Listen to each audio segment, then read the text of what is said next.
Ayan. Ganyan. Ayan. Ayan na. Lakasan mo yung TV. Diyan na. Asipesbado na magpapakalimbang po ng mga pampanang simbahan sa buong bansa.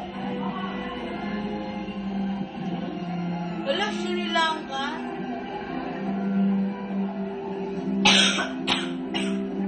Sa paglapag ng Santo Papa, inaasahan po siyempre ang kanyang pagkaway at pagsalubong sa kanya. Ngunit ang opisyal na pagsalubong sa kanya ay sa pamamagitan naman ng delegasyon ng pamahalaan pinangungunahan ni President Noynoy Aquino at ni Vice President Jejo Marbinay. Ngayon din po ang ilang mga miyembro ng gabinete. 21 opisyal ng gobyerno ang sasalubong po dito kay Pope Francis.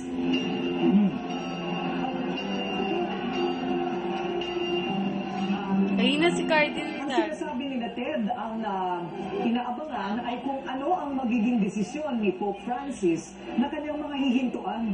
Kasi ito daw si Pope Francis kuminsan, bigla na lamang sasabihin sa nagmamaneho ng kanyang Pope Mobile na gusto kong yumakap ng bata o gusto niyang kumausap ng matanda. Kaya ito'y siguro magiging exciting itong motorcade ni Pope Francis mula Villamor Air Base dahil hindi po natin masasabi kung anong naiisip ng Santo Papa. Nasasakay sa isang Pope Mobile na hindi po bulletproof at hindi po wala pong salamin.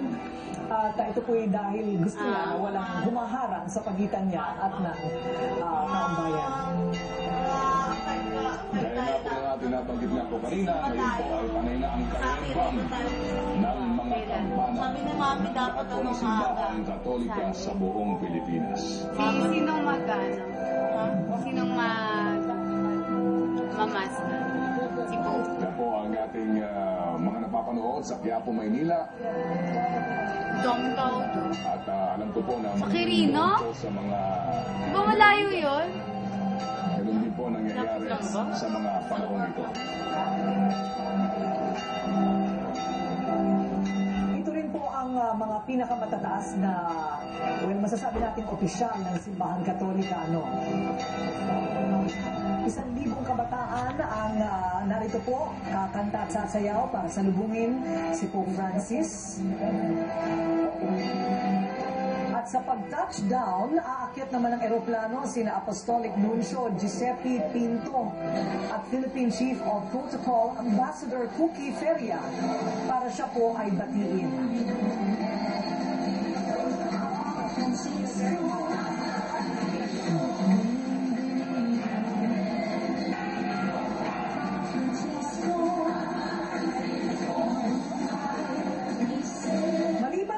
Opisyal ng pamahalaan, 2 batang ulila ang magsasabit ng sampagita kay Santo Papa. At ang mga napiling batang ito, si Lani Ortilio at Mark Angelo Balberos. Kaya swerte din ang mga batang ito, Samantala, Corina, atin po namang tawagin si Willard Cheng. Mismo po, nandun siya nagpapatrol sa Villamor Air Base. Willard! Ted, nakalinya na ang mga opisyal ng simbahan at opisyal ng pamahalaan para hintayin ang paglapit ng aeroplano ng Santo Papa dito sa Kalayaan Lounge. Naghihintay na rin ang 2 batang napili para magbigay ng bulaklak sa Santo Papa. Ito ay sina Mark Angelo Balbero, 10 taong gulang, at Lani Ortilio, 9 taong gulang. Kapwa nanghiwalay sila sa pamilya at nakaranas ng suliranin sa buhay. Sila ang mga sumasalamin doon sa mga gustong bigyan ng mensahe ng Santo Papa na may pag-asa at may paramdam sa kanila ang awa at habag ng Panginoon. Sabi nga ng Santo Papa ay gusto niya ang simbahan ay maging isang mahirap na simbahan para sa mga mahihirap. Sa kanila nais ipadama ng Santo Papa ang awa at malasakit ng Panginoon. Ayan, at lumalapit na ang Sri Lankan Airline Airbus 340 dito sa tarmac sa tapat ng Kalayaan Kapitan Lounge. Tradisyon na ang flag carrier ng bansa kung saan nanggaling ang Santo Papa ang siyang maghahatid sa kanya sa susunod na kanyang pupuntahan. Kaya asahan na Philippine Airlines ang maghahatid sa Santo Papa sa Roma sa pag-alis nito sa Pilipinas sa Lunes. Walang sariling eroplano ang Santo Papa, hindi gaya halimbawa ng Pangulo ng Amerika na may Air Force One. Kung lumalabas man siya ng Roma, ay sumasakay lamang ito ng chartered flight ng Alitalia na flag carrier ng Italy. 6 na oras din na itinagal ng flight mula Colombo, Sri Lanka, kung saan bumisita ang Santo Papa sa loob ng 4 na araw. Abide in Love ang naging tema ng pagbisita ni Pope Francis doon, kung saan sumentro sa pagmamahal ng Diyos ang pagbisita niya. Doon ay pinangunahan niya ang canonization ng misyonero na si Blessed Joseph Vaz. Ang tema naman ng pagbisita sa Pilipinas ay mercy and compassion o awa at malasakit. Ang pangunahing layunin ay ipadama, makapiling ang mga nasalanta ng kalamidad, makidalamhati sa kanila, at bigyan sila ng lakas ng loob habang sila ay unti-unting umaahon sa kanilang mga sinapit. Sa ulunan ng eroplano ay makikita ang bandila ng Pilipinas at bandila ng Vatican City State. Tanda na ang lula nito ay ang leader ng simbahang Katolika at head of state ng Vatican City State, ang pinakamaliit na estado sa buong mundo. Balikan natin ang pastoral letter na inilabas ng mga obispo noong isang taon. Paalala nila sa mga Pilipino, darating ang pastol ng simbahan upang ipakita ang malasakit sa mga nakaranas ng nagdaang mga kalamidad, lalo na sa Visayas, at pagtibayin ang pananalig sa Diyos at mensahe ng mabuting balita sa gitna ng mga pagsubok. Damang-dama na ang pananabik ng lahat, ng opisyal, mga estudyante, mga mamamahayag. Inaasahang mas magiging mainit ang pagsalubong ng mga Pilipino kumpara sa Sri Lanka, kung saan 7% lamang na kanilang populasyon ay mga Katoliko. Dito, 80% o mahigit 80 milyong Pilipino ang Katoliko. Pangatlo ang Pilipinas sa mga bansang may pinakamaraming Katoliko, sunod sa Brazil at Mexico. Si Pope Francis ang ikatlong Santo Papa na bumisita sa Pilipinas. Ito na ika-4 na papal visit sa bansa. Ang una ay nangyari noong November 1970 nang dumalo si Pope Paul VI, ang tinaguriang Pilgrim Pope at unang Santo Papa na bumisita sa Timog Silangang Asya. Si Pope Paul VI nagsalita ng kaunting salitang Tagalog nang siya ay dumating dito. Bagamat walang talumpati si Pope Francis dito sa tarmac ng Villamor Air Base, nagpa-practice naman ang mga kabataan kung sakaling lapitan sila ng Santo Papa ng mga katagang bienvenido o ang ibig sabihin ay welcome sa salitang Spanish at benvenuto naman sa wikang Italiano. Aminado kasi ang Santo Papa na hindi siya masyadong magaling magsalita ng Ingles, pero masanay siyang magsalita sa wikang Kastila at Italian. Pero inaasahan na sa kanyang magiging talumpati sa palasyo bukas ay sa wikang Ingles na ito gagawin.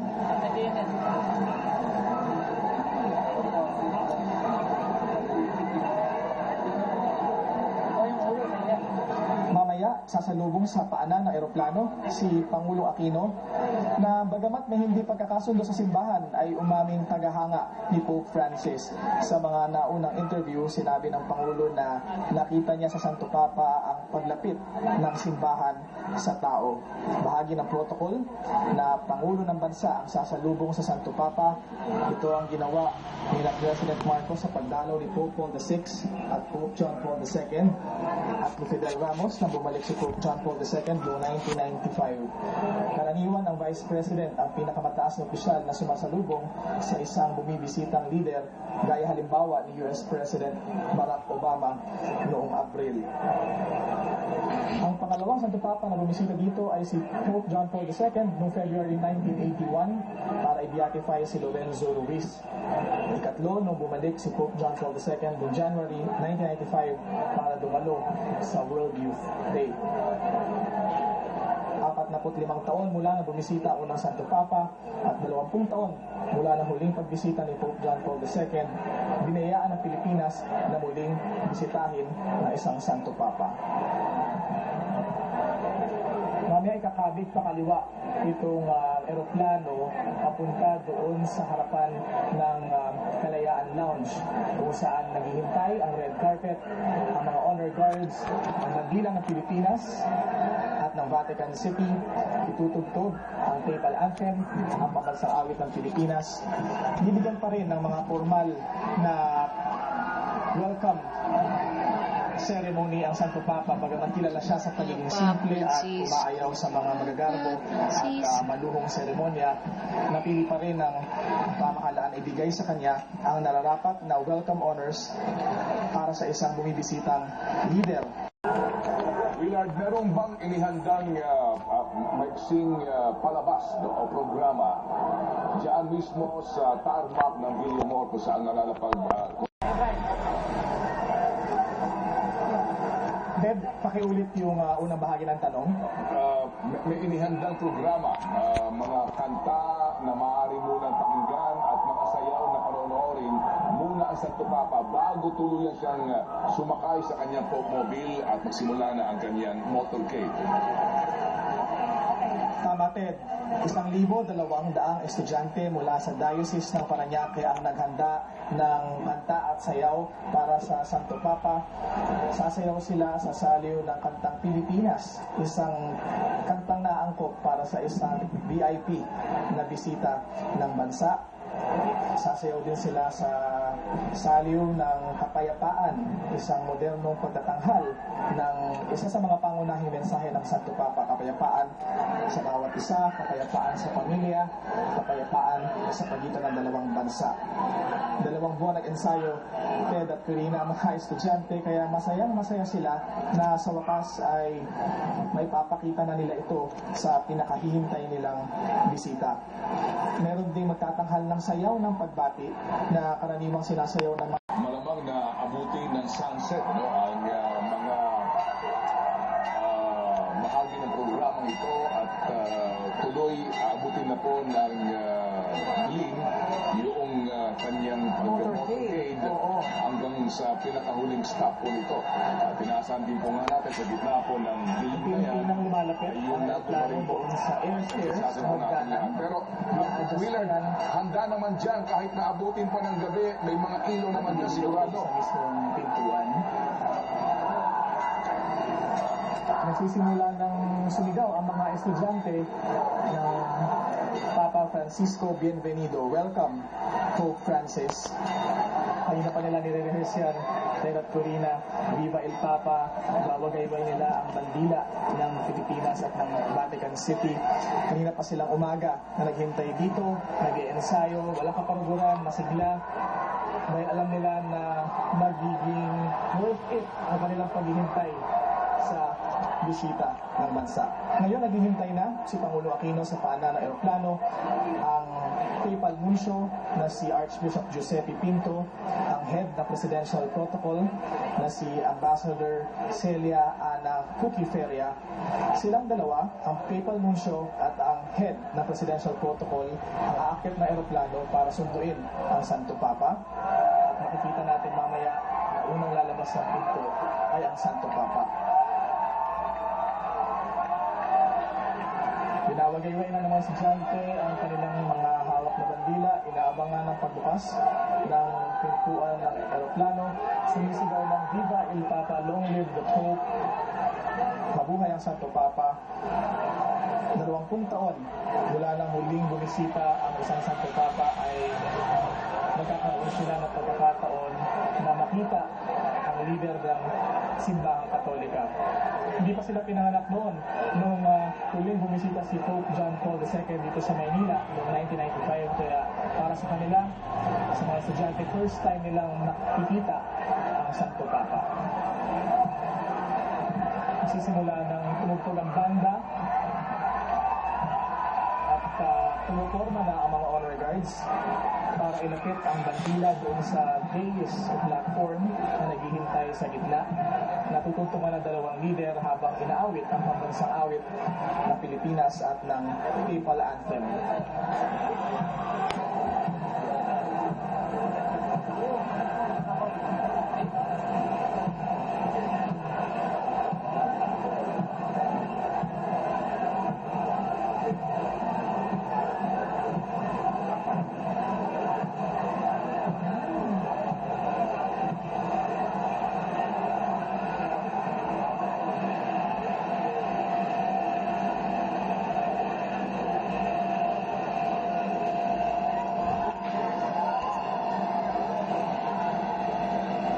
oras na bumukas ang pinto ng eroplano, aakyat na ng eroplano si Archbishop Giuseppe Pinto na nagsisilbing ambassador ng Holy See sa Pilipinas na itinalaga noong May 10, 2011 o panahon pa ni Pope Benedict XVI.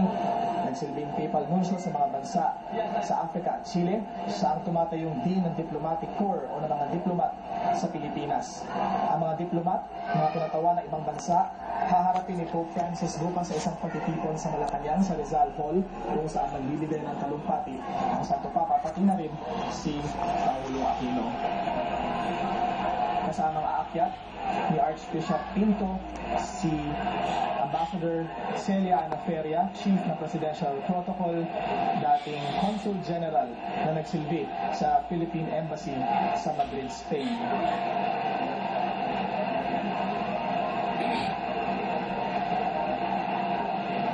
Naghihintay na ang mga opisyal ng simbahan. Nakita natin kanina si Cotabato Archbishop Orlando Cardinal Quevedo. Si Quevedo ay isa sa mga bagong kardinal na pinangalanan ni isa sa mga bintana na aeroplano nakaway ang mga estudyante. Alam nila na sumisilip din ang Santo Papa at nakikita na ang init ng pagsalubong na naghihintay sa kanya sa Pilipinas. Sobra! Parang may 31 miyembro ang kanyang delegasyon. Bukod pa dyan ang mga miyembro ng Philippine media na nag-cover sa kanyang biyahe sa Sri Lanka at papuntang Pilipinas. Doon pa lang, Willard, sa kuha nga sa bintana kung saan Makakita natin nakaupo. na yung motto ni Nakaupo ang Santo Papa, Corina. Yes, sir. Talagang may kakaibang karisma Aura. ang kanyang ngiti. Oo. Ayan, magandang lighting sa loob ng eroplano. Nakita-kita mo pa rin si Santo Papa sa loob. Nakakatuwa, pasilip-silip siguro kasi marami silang sakay dyan kaya medyo natatagalan ang pagtayo ng Santo May Papa. inaayos pang mga protocol sa loob ng Yes. eroplano bago tuluyang magbukas ito. Pero talaga po siguro nakikisa po sa atin ang ating mga nanonood ngayon, no? Doon sa unang ngiti na ating nasulyapan sa paglapag po ng eroplano sinakyan ng ating Santo Papa. Talagang meron pong kakaiba. Kaya siguro nga din ganito rin po, no? Ka-enthusiastic. Hindi po lamang mga Katoliko, no? Dahil nga din po doon sa kakaibang karisma. Yes. Sabi nga nila kakaibang ngiti ng Santo Papa na ito. Ed, Corina, Go ahead, kabayan. andito ako Kabayan! Nakala namin natabunan ka na dyan ng sandamakmak ng mga naghihintay. Oo. Alam mo kanina, nung binabanggit ninyo na sumisilip ang Santo Papa sa bintana ng eroplano, doon pa lang ay sumisigaw na ang mga tao dito sa may Quirino Avenue. Yan ay bintana pa lamang ng eroplano, Corina at saka Ted. So hamakin mo, kapag yan ay dumaan na dito sa tapat namin, along Quirino Avenue, na kung saan ay magkapal na ng tao. Katunayan, kinakailangan na dagdagan ng DPWH. Takot ang PNP at saka ang PST na baka magtakbuhan ang tao at dambahin ang mga bakod na nakaharang along Quirino Avenue. So, yung palamang bintana ay nagsisigawan na ang mga tao. Palagyan naman natin kabayan sa tinagal-tagal, paulit-ulit na ating mga panawagan at mismo panawagan ng simbahan, maging ng Malacanang na tayo ay sumunod, no, sa mga patakaran. Palagay ko naman ang lahat susunod, no, sa mga panuntunan na itinakda.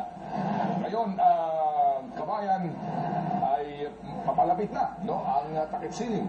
Oo nga. Paano nga ba yun kapag inabot sila ng dilim? At malaking bagay po ito na napaaga ang arrival po ng kanyang flight dahil ang kanya pong original schedule ng arrival ay 5:45, no? Yes, Ito po, napakalaking bagay po nito. Kaya para ho talaga mas maganda ho na may araw pa. Kaya atin na hong masilayan ang mga eksenang ito. Ted, Corina, Go ahead, kabayan. walang araw na at medyo madilim na dito sa aming kinalalagyan. Kung mula dyan sa Villamor Air Base, bago makarating dito sa malapit na sa Apostolic Nunciature, ay palagay ko ay madilim na. Itong kinatatayuan natin ngayon ay mga ilang metro lamang ang layo mula sa Apostolic Nansecure. Mula dito ay kakanan ang convoy ni Pope Francis. May harang ngayon, may harang ng mga pulis, pero mamaya ay tatanggalin ang harang sa pagkanan niya sapagkat ilang metro lamang mula sa kanto ng Taft Avenue at saka Quirino Avenue, ayun na ang Apostolic Nansecure na kung saan ay tutuloy ngayong gabi si Pope Francis. So, madilim na dito sa lugar na ito at lalong pinadilim sa dami ng tao. Marina, Ted. Ito na, abangan na po natin mga kapamilya.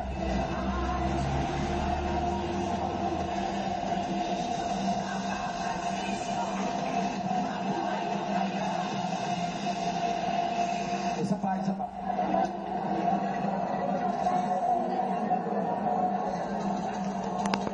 Willard, ano ba ang mood ng mga tao dyan habang nasisilayan nila ang Santo Papa dito sa bintana ng Sri Lankan Airline pero hindi pa siya bumababa? Hindi pa ko rin excited ang mga estudyante, hindi nila alam ang gagawin kung papalakpak ba o ilalabas ang cellphone para kumuha ng litrato o ibawagay ba ang hawak na bandila. Mukhang mga sakay. Mukhang uunahin muna sila bago tuluyang buksan na aeroplano. Ito meron na umaakyat. Hindi yung mga tao excited. Hinihintay lang nilang mabuksan ang pintuan ng aeroplano at masilayan na ang Santo Papa. Tayo, kinakanta nila ang Bienvenido, Papa Francisco. Rona, yan na! Bukas na! Kastila. Ito, nagbukas na ang pintuan ng aeroplano. Binuksan na, Ron! Aakyat na maya-maya si Papal Dali, yan na. Giuseppe Pinto. Ayan na si Pop! Tumayo na si Pop. Tagal naman kasi kanina pa ako dito. Upang personal na salubungin si Archbishop Pinto ang nagsisilbing kinatawan ng Santo Papa, nagsisilbing ambassador ng Holy See sa Pilipinas. Kasama niya si Chief of Presidential Protocol, Tuki Feria.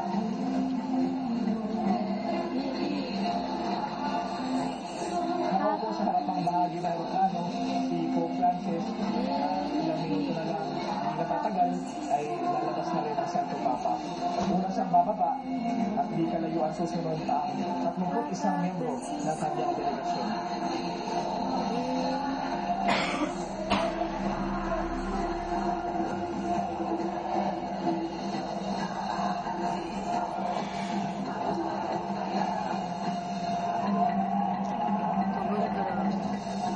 Ito ay bahagi po ng mga protocol. Bumaba na si Ambassador Feria at naghatid na ang isang pagsalubong, unang pagsalubong bilang pinatawan ng Pangulo. Ayun! Yes! Kumain! Ay! Lumipad! Lumipad ang kanyang Star Cup dahil may kalakasan din ang hangin dito sa Villamor Air Base. At bigla siyang sinasalubong ng mga kabataan na nandito. Suot niya po rin ang kanyang pectoral cross o krus sa dibdib na kulay pilak at hindi ginto. Pinili niya isuot ang krus na may simpleng disenyo na gamit niya mula pa noong auxiliary bishop siya. Ngayon ay kinakamay na si Pangulong Aquino na aminadong tagahanga. Ayun yung tagaan na. Na siya yung sa mga interview, translate. pinapaalala daw ni Pope Francis sa kanya yung mga miyembro ng simbahan na nakibakal laban sa diktadura. Dahil gaya ng Pilipinas, nakaranas din ng diktadura ang Argentina kung saan nagmula ang Santo Papa. Ilipad yung ano.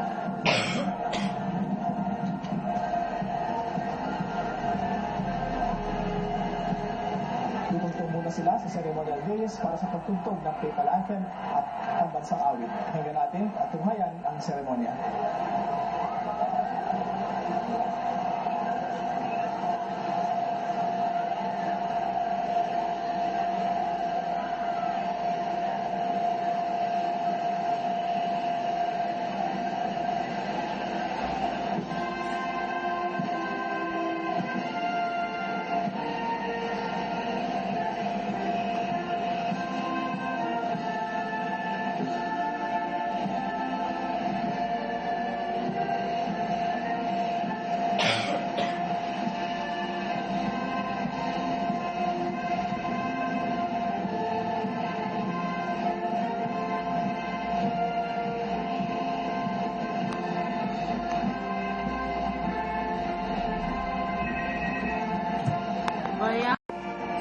Hello po. At sige po. Pa. Ika. Nagaano ko nanonood kami. Dumating na si Po. Ako. Ano din? Ay!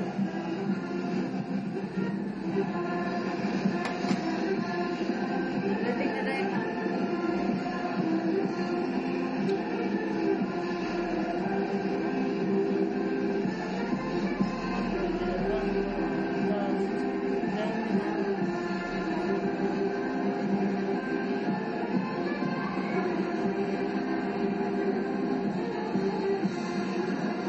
Ako na sa'yo. Ako.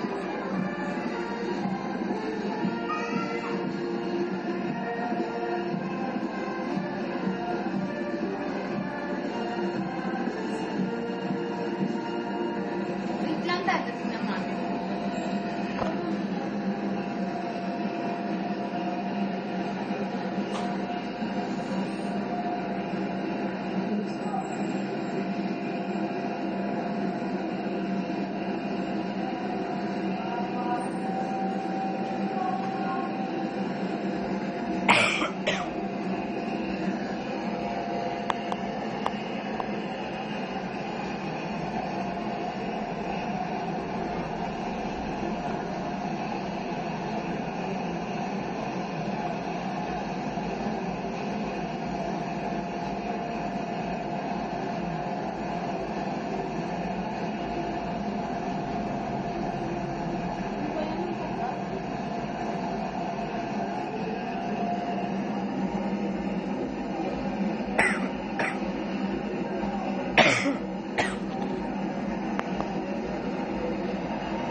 Ang isa-isa pong kinakamayan at kinakausap po ni Pope Francis. Pinamulaan ni Pangulong Aquino kanina, of course, no? At ni VP Binay, ni Executive Secretary Paquito Ochoa, ni Foreign Affairs Secretary Albert Del Rosario, Alan Cesar Purisima, Justice Secretary Lena de Lima, DPWH Secretary Aurelio Singson, Defense Secretary Armin Luistro, Defense Secretary Volker Gasmin, Secretary Marojas, at kasama rin po si DOTC Secretary Joseph Emilio Amaya, ngayon na po si Budget Secretary Florencio Abad, kasama rin po si NEDA Secretary Arsenio M. Balsacan.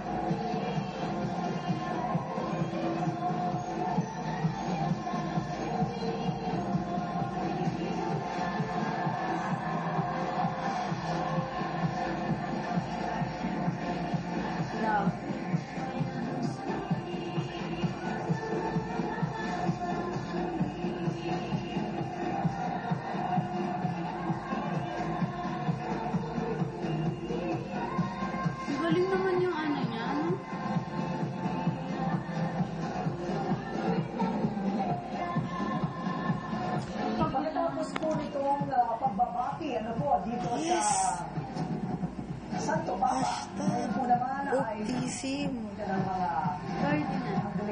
Simbahang Katolika, didiretso po sa Kalayaan Lounge sina Pinoy at Pope Francis bago siya sumakay ng Pope Mobile papuntang Papal Mansion sa Cat Avenue.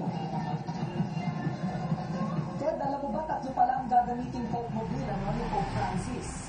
Dalawa dito sa mga Pope Mobile na ito ang gawa sa Pilipinas, ang jeepney-inspired na Pope Mobile, at mayroong isa pa.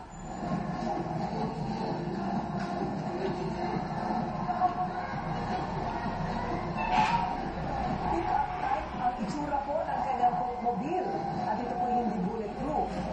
Pero tatlong klase po ito. Samantala, ito po naman ang mga kinatawa ng simbahan ngayon na sumalubong kay Pope Francis Cotabato Archbishop Orlando Cardinal Quevedo, Archbishop Antonio Ledesma ng Cagayan de Oro, Romulo Bañez, Archbishop of Davao, Sopronio Mangku, Rodolfo Beltran, Bishop of San Fernando La Union, Jose Cabantan, Bishop of Malaybalay, Bernardino Cortez, Bishop Prelate of Infanta, Gilbert Garcera, Bishop of Daet, Angelito Lampon, Vicar Apostolic of Jolo, Emilio Marquez, Bishop of Lucena, Most Reverend Jesse Mercado. At ngayon ay niyayakap naman niya si Cardinal Tagle. Nakasama po siya sa conclave, ano po, isa sa mga, yes, yung pinakahuling conclave kasama si Cardinal Tagle. At and I think pinakabata sa grupong yun na bumoto kay Pope Francis bilang bagong Santo Papa. Kasama rin sina Reverend Father Marvin Mejia, Secretary General ng Catholic Bishops Conference of the Philippines. Kasama rin si Father Soc Villegas na katabi naman ni Cardinal Tagle. Archbishop Soc Villegas.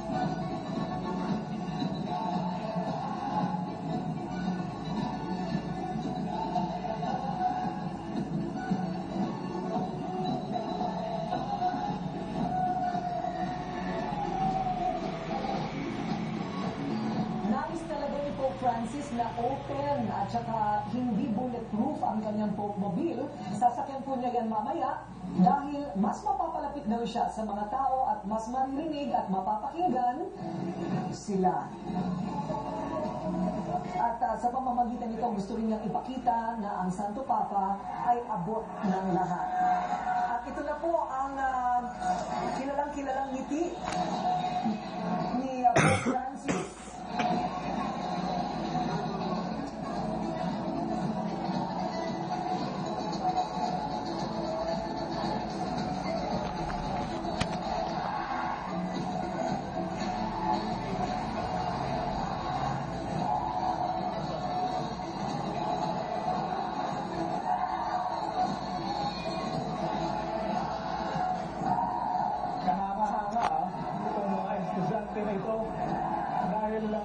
Sa kabila ng pag-away sa kanilang Pope Francis ay hindi sila mawawala sa kanilang focus sa kanilang dance steps. Mga kabataan mula sa Diocese ng Parañaque ang sumalubong sa kanya sa saliw na kapayapaan. Ngayon ay tutungo na sila papunta doon sa Kalayaan Lounge kung saan mag-usap sandali ang dalawang leader habang hinahanda ang sasakyang Pope Mobile ni Pope Francis. Ngayon ay inaawit naman ang Bienvenido Papa Francisco. Welcome Pope Francis sa wikang Kastila. Ngayon ay 6:09 na. Dapat ay ito na ang oras na nagsisimula na ang Open Motorcade, pero nagkaroon ng konting pagkaantala. Bukas ay magkakaroon muli ng pagkakataon si Pangulo Aquino na magkaroon ng one-on-one meeting kasama si Pope Francis sa Palasyo. Bukas na umaga yan.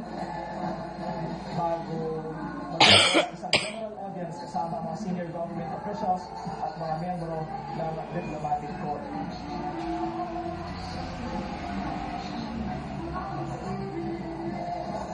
Sa ngayon ay nasa loob na sila ng Kalayaan Lounge. Ito ang lounge ng mga VIP na ginagamit ang Villamor Air Base para lumipad gamit ang kanilang mga charter flights. Sabi naman Pangulo na gumagamit ng Villamor Airways para sa kanyang mga domestic travels.